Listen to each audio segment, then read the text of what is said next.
This is Accurate TV News, where you get your news on time, on point. Fire leaves Trelawney family homeless.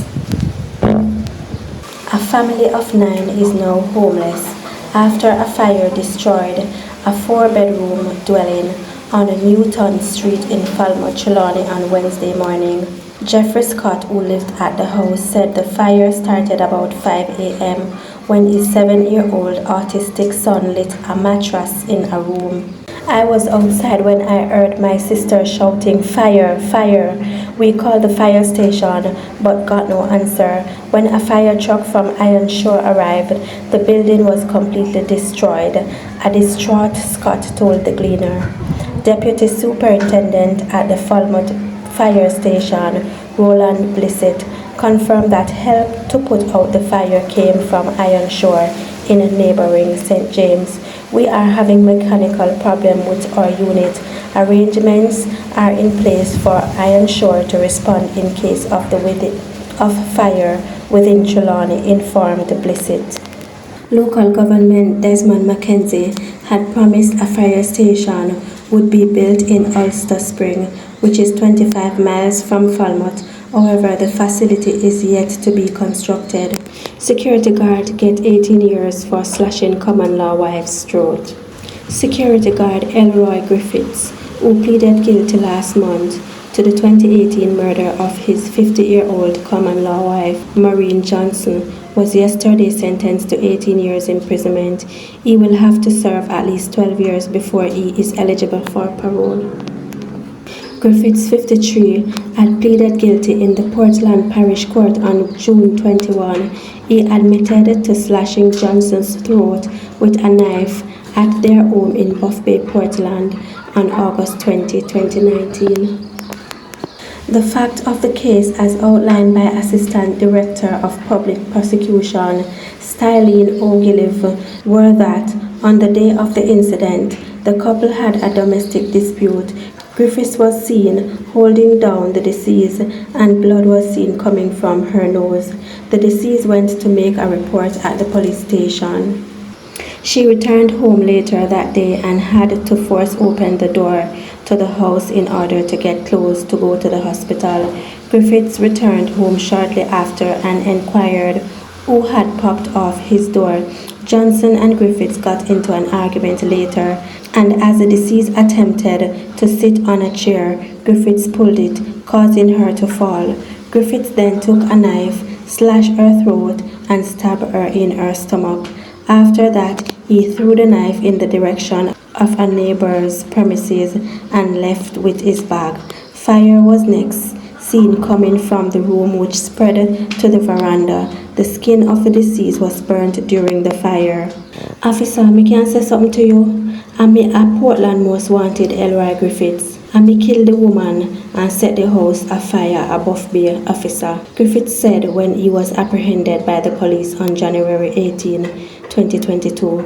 Griffiths was also charged with arson, but the prosecution offered no evidence on that charge.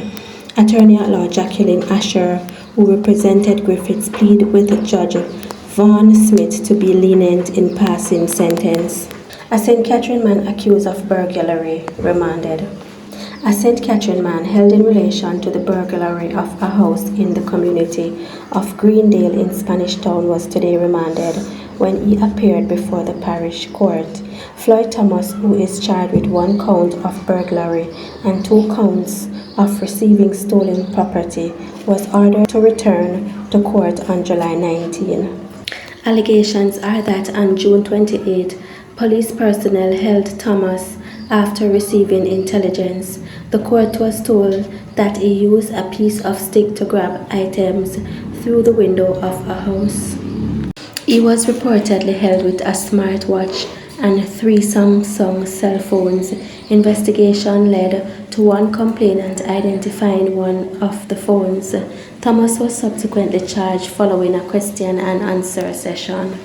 St. Elizabeth farmer charged with shopbreaking. Several charges have been laid against 40-year-old farmer X. Grady, otherwise called Ranger of Westminster, St. Elizabeth, following a shop breaking in the parish on May 24th. Grady is charged with shop breaking and larceny, assault at common law, and unlawful wounding. The St. Elizabeth police say the operator of a shop received a call about 4 a.m. that her shop was broken into. She was accompanied to the shop by a man, where they were allegedly attacked by Grady, who was armed with a machete. The police say a struggle ensued, during which the man was injured. Grady was also injured but managed to escape with a bag containing $16,000, groceries, and items of clothing. Grady was arrested at his home on Tuesday following investigation and subsequently charged. Portland woman in love triangle found guilty for fatally stabbing German woman 40 times. Portland resident 40-year-old Shereen Campbell is to be sentenced in the Portland Circuit Court on October 27th for the murder of 49-year-old German national Ute Sotiber. The deceased woman was stabbed more than 40 times at her home in Parkmount, Portland on January 14, 2014. Following a trial which began on June 19 and lasted 12 days, a 7-member jury found Campbell guilty of murder. The Crown led evidence that the motive for the murder was jealousy because Campbell's boyfriend, 38-year-old Tyrone Nugent, was involved in a common law relationship with the deceased.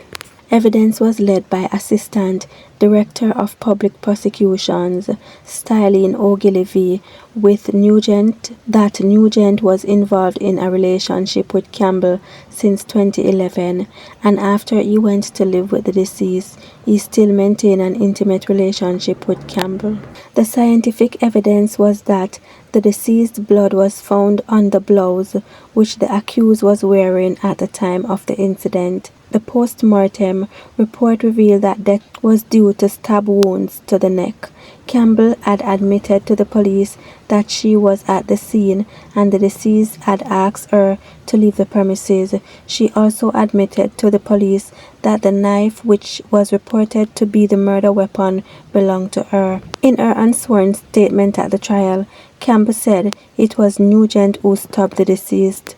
Nugent went home the night and found the deceased covered in blood outside the house. He immediately made a report to the neighbors and the police and assisted the police to find Campbell. Nugent was charged with murder and misprision of felony, but was freed after Justice Vaughn Smith upheld a no-case submission made by defense lawyer Carl McDonnell. Attorney at law Michael Jordan represented Campbell. The man who was gunned down along Kent Avenue in St. James on Tuesday has been identified. He is 39-year-old taxi operator Marvin Christie, otherwise called Bolo, of Crawford Street in Mount Salem. Reports from the Barnett Street Police are that about 12:30 a.m., Christie and another man were sitting on a wall along the popular tourist hip strip when he was ambushed and shot by men traveling in a motor car. The police were summoned, and upon arrival, Christie was found lying in blood with multiple gunshot wounds.